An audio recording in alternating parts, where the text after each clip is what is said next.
Assalamualaikum, salam sejahtera, Om Swastiastu, nama budaya, salam kebajikan.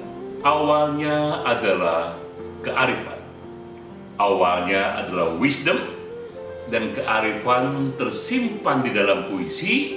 Ini kuliah singkat, kuliah 7 menit, kultum. Kita menggali kearifan yang tersimpan dalam kutipan puisi. Kali ini kita gali seorang penyair bernama Sa'adi Shirazi. Ia juga seorang sufi dari Persia.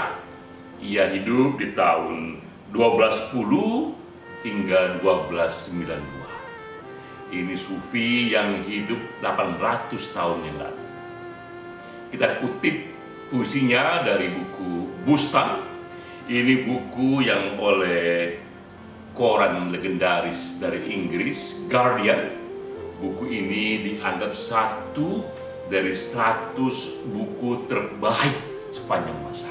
Jadi kita lihat ini karya seorang sufi 800 tahun yang lalu dianggap satu dari 100 karya terbaik sepanjang masa. Tapi apa arti dari ungkapan puisinya? Ini kutipan yang kita akan gali. Ia mengatakan bahwa keindahan pada kedalaman laut tidak tertanding. Namun, jika keselamatan jua yang kau cari, maka berlabuhlah hanya di pantai. Satu renungan yang mendalam dari Sa'adi. Ia menggambarkan kecenderungan banyak orang yang sebenarnya hanya ingin berlabuh di pantai saja karena keselamatan jua yang dicari. Namun selalu ada orang-orang yang masuk ke dalam laut, ambil risiko tenggelam di sana, namun jika berhasil, yang ia lihat adalah puncak keindahan yang tak tertanding. Apalagi yang bisa kita gali dari kutipan puisi ini. Kita mulai dulu menggali riwayat hidup sang penyair, karena memang puisi acapkali adalah endapan dari batin sang penyair. Dengan menggali riwayatnya, kita menemukan sesuatu di sana dari hidup sang penyair sendiri untuk bisa kita tafsir puisinya secara lebih akurat. Sa'adi sama dengan para penyair di zamannya. Ia tak hanya mampu membuat kata-kata indah, ia juga seorang filsuf, ia ahli teologi, ia bahkan juga ahli sejarah, ia ahli pemerintahan. Begitu dalam ia terlibat dalam gagasan besar zamannya. Nah, ini penting untuk para penyair sekarang, bahwa penyair di masa keemasannya tak hanya indah membuat kata-kata, tapi yang tenggelam dan berasik masuk dengan gagasan besar di zamannya. Sehingga kekuatan pada kata itu dengan gagasan itu melampaui zaman. Dunia mencatat di tahun 2009, bahkan Presiden Barack Obama mengutip Sa'adi, mengutip puisi yang dikarang 8 tahun yang lalu, dikutip oleh Barack Obama ketika ia mengucapkan selamat tahun baru kepada warga muslim, terutama dari Iran. Kita tahu juga Sa'adi, selama hidupnya ia mengambil begitu banyak risiko. Ia hidup ketika invasi Mongolia menyerang Persia. Ia saksikan itu. Ia sempat angkat senjata dan ia pun menjadi tawanan dan dihukum kerja paksa. Ia juga hidup ketika konflik perang salib lagi tinggi-tingginya antara Kristen lawan Islam, pun ia mengambil sikap angkat angkat senjata. Jadi kita lihat dalam hidupnya, Saadi memang tipe orang yang mengambil risiko.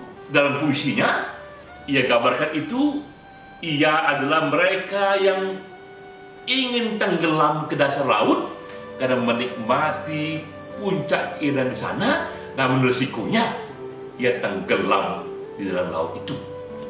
Dan ia menolak untuk hanya berjemur di pantai, hanya berlabuh di pantai. Memang itu aman-aman saja, namun keindahan dari pantai hanya keindahan rata-rata. Lalu bagaimana kita lihat di zaman ini? Bagaimana publik di zaman ini ketika memilih pantai yang aman, tapi keindahannya rata-rata, atau menyelam, ambil risiko, masuk ke dalam laut, dan tenggelam di sana. Kita pun melihat Mahatma Gandhi, kita melihat Martin Luther King, kita melihat Nelson Mandela. Mahatma Gandhi misalnya, ia memimpin masyarakat India melawan ketidakadilan. Kata Gandhi, ketidakadilan harus kita lawan. Namun mereka, teman-teman yang ingin ikut serta dalam gerakan ini, jangan ada yang ikut sebelum kalian tahu bagaimana cara melawan tanpa rasa benci. Wah, itu dahsyat dari Gandhi. Dia mengajarkan melawan tanpa rasa benci, karena bagi dia politik yang benar adalah politik tanpa kekerasan. Gandhi katakan ini berulang-ulang di mana-mana. Ia masuk penjara, ia ambil risiko itu, sehingga akhirnya ia pun ditembak mati. Yang masuk, ia menyelam ke dalam samudera itu, dan risikonya ia ditembak mati. Hal yang sama terjadi pada Nelson Mandela.